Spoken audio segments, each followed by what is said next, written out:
Dad, yep. Oh, my dad. I should. Okay. Yep. Action. Yours, take her away. Finish up. Live and recording. Awesome. So it'll push through. It's a little bit of a delay, but not much. Good evening, everybody. Good evening. We made it. So, tonight the speech kids wanted to present to their families their different events.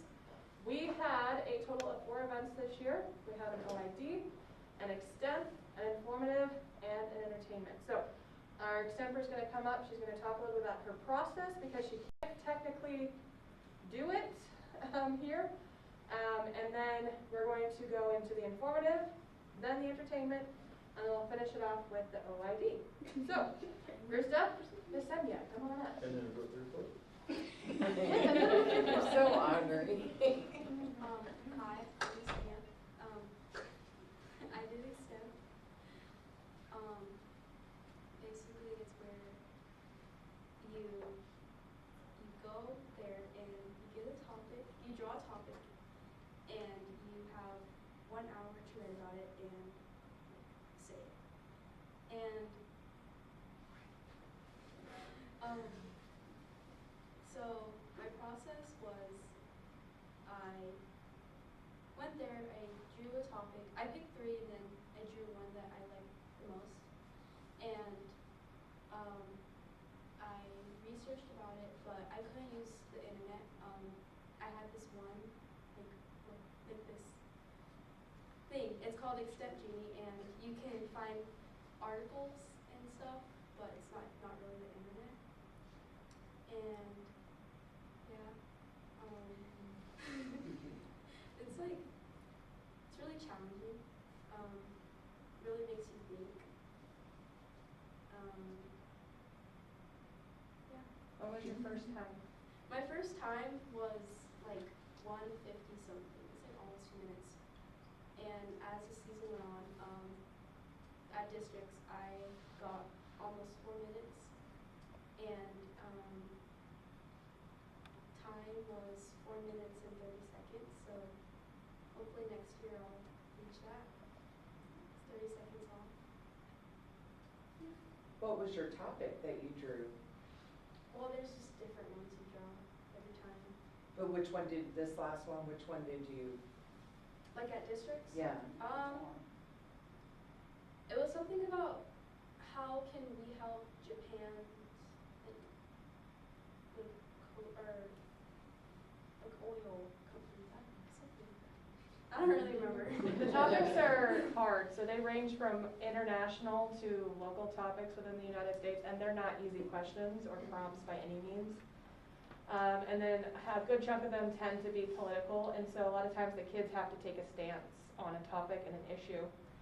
She got 6 out of 8 at districts, and so for a novice newbie, that's a very good outcome, especially since extemp is arguably the hardest out of all 9 events in speech. So, I'm very proud of you. You did a good job.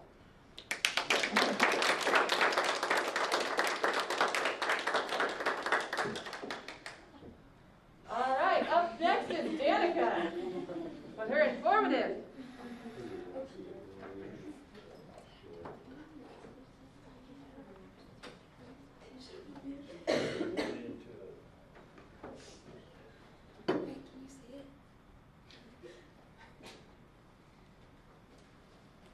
Actually, right there, your dad's head's a little bit in the way. I see that. I don't see movement. Is there a glare? There you go. That's good.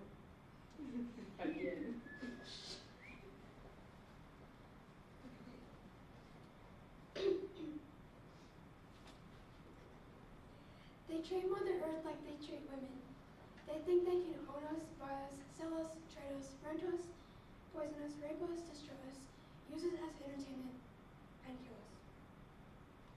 When you hear this quote, what comes to mind? How women are treated, how they are being abused, how they're being taken.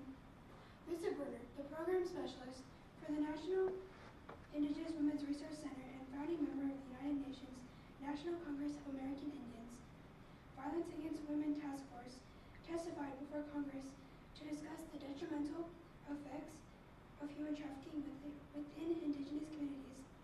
She spoke these words in hopes that people would understand how Indigenous women are being treated as they are kidnapped, sold, and murdered. Today we are going to learn some important information that will provide you with some background on the current situation in North America. Then we will look at why Indigenous peoples are being targeted, and finally we will delve into the MMIW movement and the purpose it serves to bring awareness to the missing or murdered Indigenous women. To begin, let's learn important information that will provide you with some background on the current situation in North America. Before we continue, let's define Indigenous. Indigenous refers to the ethnic groups of people that are native to a particular place. This would incorporate the First Peoples of Canada, the Aboriginal people of Australia, and the Native Americans of the United States. Now that we have defined Indigenous, let's discuss the statistics of the missing and murdered Indigenous women, which I will refer to as MMIW from here onwards. In 2016, the National Crime Information Center reported 5,712 reports of missing American Indian and Alaskan Native women and girls. However, only 116 of those cases were actually logged within NPS, National Missing and Unidentified Missing Person System. That means 5,596 women and girls were not logged into the database, even though they're reported as missing. This disparity tells us that the government is not paying enough attention to the missing Indigenous peoples. Let's look at murder. The average national murder rate is 5 for every 100,000 people. But Indigenous women, they are 10 times more likely to be killed. And that statistic does not cover the number of women who are victims of sexual assault and violence. According to the Centers of Disease Control and Prevention, Native American women under the age of 35 experience a higher murder risk than many other groups. It is third to fifth most prevalent cause of death for girls and young adults from ages 10 to 34. The problem has existed for generations, and very few things are being done to solve it. So now that you have some background information, let's look at why Indigenous people are being targeted. Researchers wonder why Indigenous people are being targeted. This question does not have a clear answer. There's not much information on why Native women and girls are being abused, murdered, and going missing. However, MMIW is a form of human trafficking. Human traffickers tend to target Alaskan Native, Native Americans, LGBTQ+ community, people with disabilities, undocumented migrants, runaways, homeless youth, guest workers, and people with low-income jobs. According to a report done by the United Nations Office on Drugs and Crime, 71% of the victims of human trafficking are girls and women. These crimes are more likely to take place in settings where oil workers live in temporary units called man camps. These are on or near travel lanes. Most of these camps are in oil states, as in Texas, Alaska, California, North Dakota, New Mexico, and Oklahoma. MMIW does not just take place in the United States, it's a lot worse in Canada. Now that we know some information that helps us answer why Indigenous people are being targeted, let's talk about MMIW and the purpose it serves, and what its purpose is. The MMIW, or officially known as the Savannahs Act, is a bill passed by the Senate on December 6, 2018. This bill reforms law enforcement and justice protocols appropriate to address missing and murdered Native women. Missing and murdered Indigenous women, MMIW, is a recent movement started back in 2012. The MMIW movement is to bring recognition to the disappearance and murders of Native women and girls. This adversity also includes transgenders and two-spirit Native Americans. Two-spirit refers to a person who identifies as having both a masculine and feminine spirit, and is used by some Indigenous people to describe their sexual, gender, and/or spiritual identity. Sheila North Wilson, former Grand Chief of Manitoba, Kiwatila, Okamakanut Incorporation, helps local activism come to a transactional scale. Sheila said the hashtag MMIW was a way to discuss the issue on a larger platform. I understood exactly what the families were saying, and I understood what the friends of victims and survivors were saying because I was one of them. When she was a teenager, she had an experience where she could have ended up as one of those missing or murdered. As a child, she was raped. She grew up in a drug house ran by a gang and later ended up in a very abusive relationship. Today we learned important information regarding the background on the current situation in North America.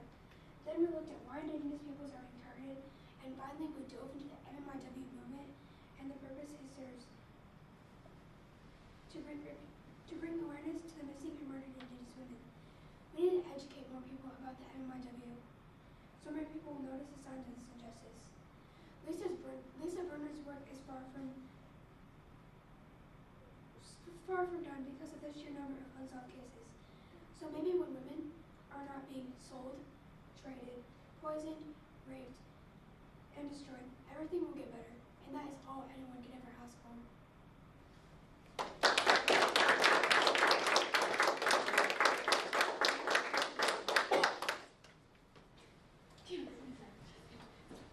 Where? Back there.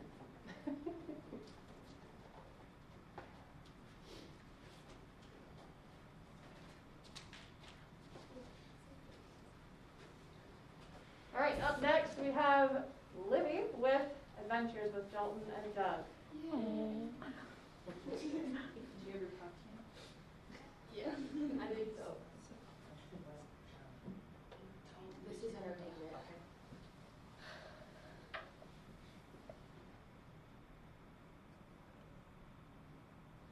Hi, Doug. You ready to go fishing? Okay. Okay. Talk about a conversation, am I right? That was my little brother Dalton and his best friend Doug. They are inseparable, spending their days playing, fishing, talking, and so much more. But don't get me wrong, they do sometimes fight about the dumbest stuff. But when they wake up the next morning, they're on to a new adventure. Today we're going to take a dive into the chaotic adventures, humbling lessons, and lifelong impacts of Dalton and Doug's friendship. Now,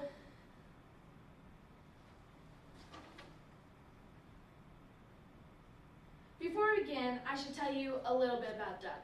Doug is a short, hairless man who lives in a trailer house with his dog named Black. He works at the bar and works on vehicles while drinking beer. As you have probably guessed, Doug is much older than Dalton, but they still go on the craziest adventures together. They love to go fishing in a puddle in our yard. Dalton brings his Jeep and brings a bucket and a cooler filled with juices for him and pop for Doug because, Dalton is only 4 and can't really buy beer. One day, something amazing happened. Doug caught a 100-pound fish. That night, when they got home, Dalton and Mom and Dad cooked up Doug's enormous fish and Dalton's not so enormous fish. We ate like kings and queens that night, and the next night, and the next night. It was a big fish. If Dalton and Doug aren't fishing, they're either playing with trucks or playing hide and seek, which Doug is really good at. Dalton can never seem to find him. Now, as Dalton's older sister, I find myself watching these two and learning a little bit about life from these two. To outsiders, their friendship may seem weird, but I can't imagine one without the other. Now, Doug is about 40 years older than Dalton, but Doug doesn't cower at doing the more creative things that Dalton likes to do, such as hide and seek, play with toys, or sell mud pies to the locals. Doug encourages Dalton's imagination. Just the other day, Dalton and Doug hopped in his side-by-side, drove up to Newark, bought a hot dog, dropped down to Georgia, ate a peach, and made it home just in time for fried chicken for dinner. I don't know how Dalton fits a 3-course meal in the tiny body of his, but with Doug, anything is possible. One summer, they went on an imaginary visit to Wisconsin. When they got home, they literally ate mac and cheese for an entire month. Dalton was gassy. Doug was constipated. I spent an entire month at my grandma's to avoid the stink bomb that permeated my home. My favorite things about this friendship is that Doug doesn't stifle Dalton's creativity, and he encourages Dalton to be more curious in the world. The two of them have so much fun together, and it has reminded me that I need to have more fun in my life. But I gotta do not so fun things like go to school, do my chores, come to speech meets. I just wish that I could go back in a time and relive my childhood. But at the same time, being a child seems to be pretty hard. I mean, you can't drive unless you're Dalton. Text your friends unless you're Dalton. Go on big trips unless you're Dalton. Wait a second, he's doing a lot more fun things than I ever got to do. Now, my mom refused to get a trampoline, said we'd never get one. Dalton was born, poof, we magically have a trampoline. Dalton and Doug have been around each other for some time now, and Doug has impacted our lives a lot. I think Doug has made Dalton more creative, more intelligent, and has built some social skills.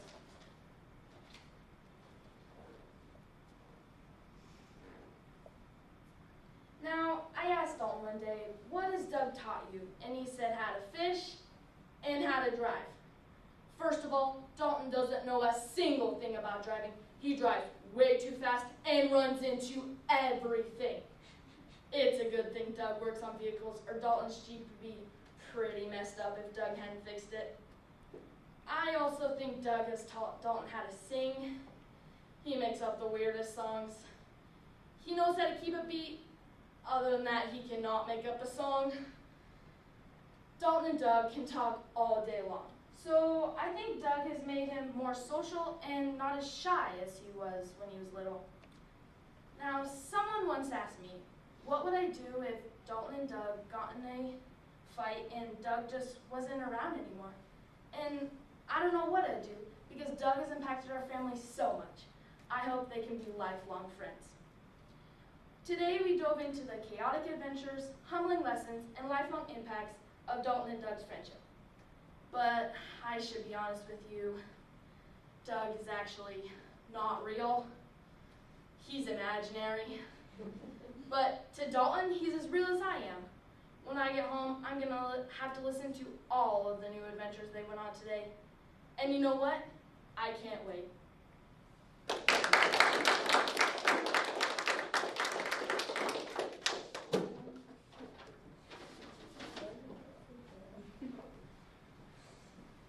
All right, up next, OIB, get yourselves sit up.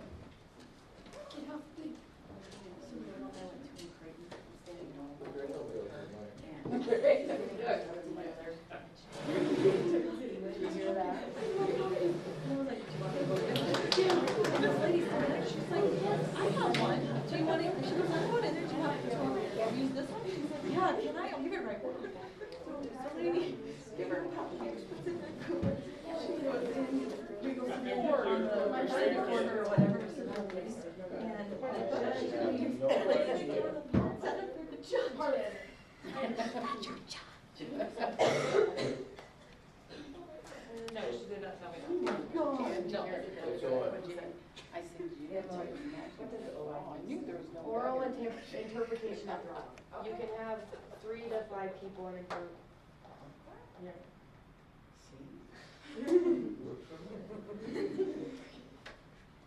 Alrighty. Ready when you are. Spencer is our answering. I'm calling him again.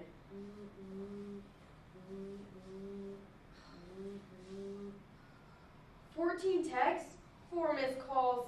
I don't think Spencer went out. I think he went back into the game. Dun dun dun! No, no, no, no! Come on, man! Why would he do that? We've played before, and we won. We barely I survived. didn't know he would do it for you, for any of us. Okay, Oh, not again. here we go. Choose your character. Oh, I hate this part. Hello, players. I'm your guide, Nigel Billingsley. Hi, Nigel. 2 years ago, 4 high school students, Martha, Bethany, Spencer, and Fridge, discovered the video game Jumanji and decided to play it. I'll get to that. They were sucked into the game and stuck there until they completed their quest. Fast forward, and history repeated itself when Spencer decided to return to Jumanji. His 2 friends, Martha and Fridge, as well as his grandpa Eddie and his friend Milo, set out to find Spencer and save him from Jumanji, the next level, by Jay Kasdan. Jeff Pinker. and Scott Rosenberg. Adapted from the novel by Chris Van Allsburg. Ah! Oh, we did? Did I die and turn into some sort of muscular Boy Scout? Okay, this is gonna sound pretty weird, but we're actually inside of a video game called Jumanji, and we're inside the video game characters' bodies. We've been here before, Fridge and I. We have to find Spencer. Spencer? Yes. Spencer, Eddie's grandson. Yes, Spencer. He's here too? Yes! And we have to find him. So it's like a hide and go seek type of situation. I'm not in. We're gonna die. Dr. Gravestone, famed archaeologist and international explorer. I'm so glad you returned. I've been so anxious for your arrival. He's, what is it called? An NPC, a non-player character. He's not a real person. He only has a limited number of things he can say. Nigel, we're looking for someone. Has anyone entered into Jumanji? Jumanji's in great peril. It is all detailed in the letter I sent you, Dr. Gravestone. Perhaps you should read it aloud. Grandpa Eddie, do you have a letter? Do I have a letter? Check your pockets. Why would I have a letter? Because Nigel's here, he sent you I one. didn't get a letter from this We're guy. in a video game, remember? We're in a video game? We're gonna die. We did that. Are we in hell? I knew it. Gosh. Jurgen the Brutal has returned. Indeed, the most vicious Jumanjian conqueror is back, and he brought with him his savage horde. They descended from their fortress atop Mount Sathmar and made their way south to alien planets, home of the sacred Falcon Jewel. If not returned soon, it may be too late, which is why we called for you and your brilliant associates. And remember, the goal is to recover the loot, to wrest it from the hands of the brute, and if you wish to leave the game, you must save Jumanji and call out its name. Excuse me, who is Jumanji? Well, if I was listening correctly, that would be her sister. I'm gonna die. Goodbye and good luck. Shh. The desert. So, what part of New Hampshire is this exactly? We're not in New Hampshire, Milo. Yes, exactly. Not New Hampshire. Are you starting to get it now? Nope. I don't have the foggiest clue what's going on here. That guy kept calling me Dr. Braverman, which is the name of my orthopedist. So what I'm thinking is, I saw hip surgery and now I'm coming out of it. Okay, I think we actually have to start playing the game. I mean, I know that's what Spencer would have did, so we find Spencer, we finish the game, and we go home. Would you look at me? I'm back. I mean, I haven't looked like this since... Never. You looked like this never. What are you talking about? When I was young, I was in great shape. I remember you when you were younger, and this is not what you look like. I think my eyes are a different color. Eddie, all of you is a different color. It's a good look, I mean, huh? What the heck is that? Oh, that's an ostrich. The ostrich is a flightless bird, one of 60 species. Yeah. Another interesting fact about the ostrich It's a really is stupid that bird. when threatened, they attack. Where's Eddie? Is he dead? Yes. No, yes, he died, but he's fine. Did I just kill Eddie by talking too slow like you said I would? Nurse, come and see Dr. Braverman right now. I'm not your nurse. Okay, listen to me. You see these tattoos on your arm? We each have 3. You have 2. Those are your life counts. Now listen to me. If you lose all 3, it's game over. That's it, you're dead. Dead like Kaputski? Yes, Kaputski. What the heck is that? That doesn't look good. There's one more thing about ostriches. Oh no! Say it! They travel in herds.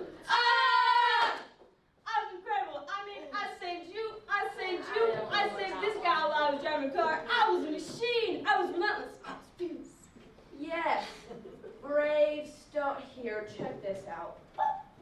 It's Dr. Bravestone's strengths and weaknesses. Fearless, check. Speed, timing. Smoldering intensity. It's the stupid face you make. Huh? There it is. Eddie? You okay? You having a heart attack? Eddie, look at me. Oh, his whole left side shut down. Eddie! Ew, old man, get it together. Oh, ew. Okay, let's check on mine. Nunchucks. I wonder if I got whatever my zoology. That's what you were talking about earlier. Yes, your avatar is a zoologist. Linguistics, huh? Study of languages. Makes sense. He studies the entire language on the way to his point. Let's get this over with. You gotta be kidding me! Geometry is new? Yeah, who wouldn't want to be better at geometry? Let's see, what else? Heat, sun, sand. Shouldn't be a problem. It's not like we're in the middle of a desert or anything. Who even needs this guy? You can read the map. I've been training 4 hours a day for 6 months. Now look at me. You look good. Well, we are in the desert. I gotta get this guy in shape. Burpees. 5 burpees. Here we go. That's one. All right, let's get going. The Oasis. The next level of the game. We're in a game. Okay, follow the flame to the desert fruit. Stop that thing! Oh, are you okay? Oh, it's like hyperventilating. Does anybody have a brown paper bag or a eucalyptus inhaler? Spencer? Spencer. Oh, I was so close. I had the key in my hand. Why did you stop me? Did you really think you had it under control? Yeah. Because it looked to me like you just got murdered. Why did you even have the game? We destroyed it, so this would never happen. I went back and got it, okay? I don't know why I did, but I did. And I've been in kind of a weird place, and then something came over me last night, and I came back. And now we're all stuck here. Again. I wanted to be him, Bravestone, but instead I'm Mean Fleetfoot, cat burglar, pickpocket, safecracker, another better character. I mean, she's small and crafty, and she has allergies. I mean, she's basically me. I swear, man, if we survive, I'm gonna kill you. I just can't believe you came back here on purpose. I'm sorry, okay? I'm really sorry, but if we're gonna catch up to Jurgen now, we need camels. And we need to find the desert fruit. Whatever that is. The Jumanji berry tree. Jumanji berry. That's a desert fruit. Yes, okay. Milo and I will go get the camels. Grim Eddie, you stay here on lookout, okay? Got it. Keep a low profile. That's not the moment for you to smolder. Oh, forget it. So the fruit is in the tree? But you can't get to it without going through the water or whatever that is. Getting by piranhas or something? Follow the flame. I think I have to get up there, but I'm not exactly sure how to do that. I mean, it's doable, but I don't have my explosiveness. Yo, yes, Martha! Martha! Martha! I got it. Let's get going. The fortress. This must be the last level. Looks like you climb up that mountain and sneak in somehow. That last level almost killed us all. Your grandpa's gonna beat the heck out of the wrong guy. I'm not gonna be up the wrong guy. Grandpa, you are gonna beat up the wrong guy. You are not a good Bravestone. You're too stubborn, and you keep getting us killed. What are you talking about? And Milo, I say this with all due respect, Sir Milo. You are not a good zoologist. You talk way too slow, and by the time you get to the point, we're dead. No thanks. None taken. Now let me tell you why. Because my friend Bernard. You see, we're all stuck here, and we're running out of lives, and my ankle is killing me. Okay, we gotta split up. I'm gonna try and sneak you. Okay, please Jurgen the Brutal awaits. We need to get the jewel from Durgan. And how are we going to do that? I have an idea. This way. Are you the brothers Kabavik? Yes, we are the brothers cadet. Yes, he's one brother and I'm the other brother. We got different mothers, but anyway, we came here to get the thing that we came to get. Which brother's which? Which of you is Augustus and which is Tomatoli? I'm Augustus. Augustus Kabavik, the cleverest man in all of Jumanji. And I am Tomu Tawi. Tomatoli Kabavik, the bravest eunuch. Wait a second. Did you just say eunuch? Tomatoli Kabavik, everyone knows the tale about your great and generous sacrifice, how you gave your testicles in order to save the region from the floods. Yes, I think there might be just a little...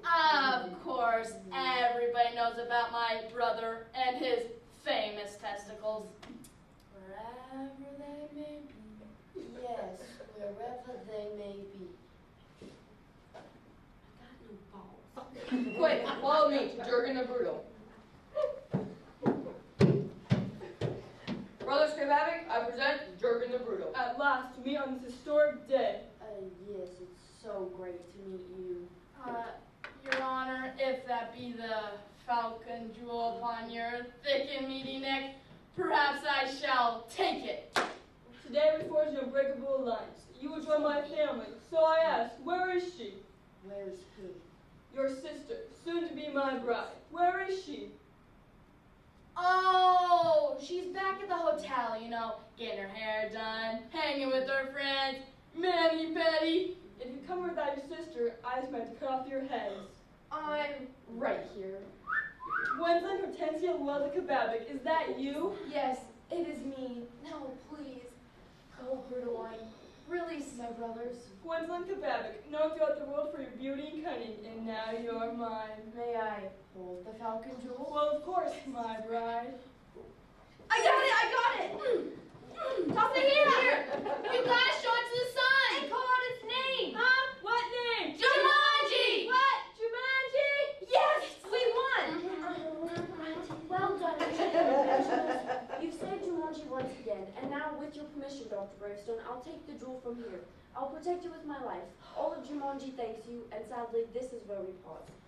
I don't know what's sad about it. I'm ready to get the heck out of Jumanji! Huh? Jumanji? What's Jumanji?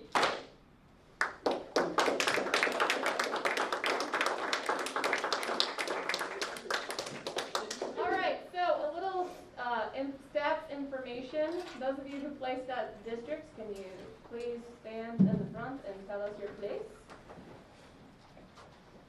So we were in D1 this year, which means we went up against schools like Wausau, Bloomfield, Osmond, went up against some of the top schools. Why not one state?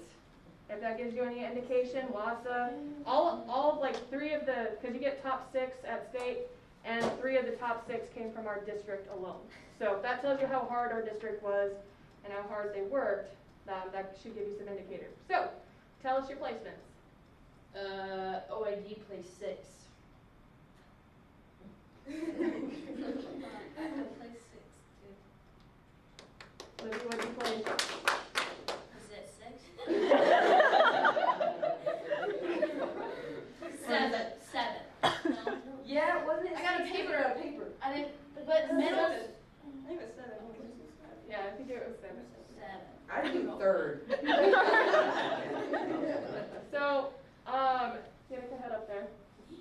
So let's look at our age range in regards to how many years you've been involved. So we're gonna start with Danica, work our way up. Tell me how many years you've been doing speech. 1. This is my first 2 years. 2 years. 2 years. 4. Yeah. So it's kind of exciting. Them being mostly a young team. Emily was a very good help in helping shape them, making sure that someone gets here on time.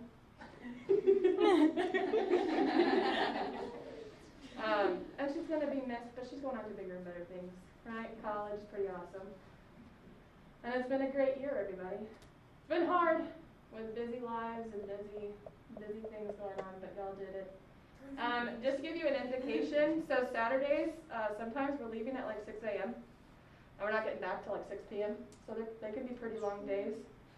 Add in, practices during the week and stuff like that. We spend probably 20 hours at minimum a week with each other. And that's a lot of time to spend with each other working on this, so. I'm proud of them, and I look forward to seeing what they do in the future. Let's go get some Rip Your Floats. Wait. Wait a Mrs. minute. Carlson, come up here. Oh, I wanted to run away. So I don't know think if you're you running guys, anywhere. If everybody knows, but Mrs. Carlson is leaving us and going to Omaha. Is that a for sure thing? Yep, Okay. I got a job at Omaha Bryan High School. Nice. Which is a very sad loss for us. And I only had 1 year with her, but it was great. And I really had no idea what was going on with speech because she just does her thing, and the kids do their thing, and I catch up later. That's kind of what's happening. So thank you for the work you put in to speech, and you all did an amazing job. Much better than I could have done, that's for sure. So thank you very much.